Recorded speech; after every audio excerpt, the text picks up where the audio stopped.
सरस्वती नदी कैसे लुप्त हुई? क्या ये पवित्र नदी आज भी थार रेगिस्तान के नीचे बह रही है? प्रयागराज में गंगा, यमुना और सरस्वती नदी के मिलन को संगम कहा जाता है। कहते हैं कि यहाँ सरस्वती नदी दिखाई नहीं देती, लेकिन इसका महत्व है। जाने कैसे विलुप्त हुई सरस्वती नदी। हिंदू धर्म में नदियाँ प्राचीन काल से ही पूजनीय रही हैं। गंगा, जमुना, नर्मदा के अलावा सरस्वती नदी भी महत्वपूर्ण मानी जाती है। प्रयागराज में भी गंगा, यमुना और सरस्वती का संगम है। मान्यता है कि महाकुंभ में इसी संगम तट पर स्नान करने वालों के जन्मों जन्मांतर के पाप धुल जाते हैं।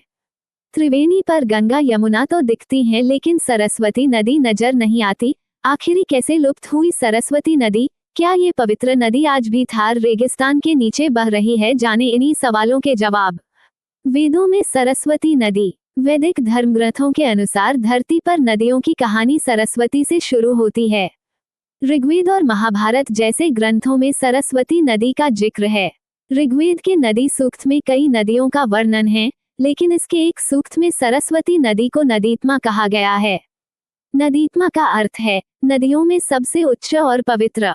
ऋग्वेद में सरस्वती नदी को यमुना के पूर्व और सतलुज के पश्चिम में बहती हुई बताया गया है। धार्मिक मान्यताओं में सरस्वती नदी को गंगा के समान पवित्र माना जाता है। सदियों से हमारी सभ्यता और विरासत को अपने में समेटने वाली धरोहर है सरस्वती नदी।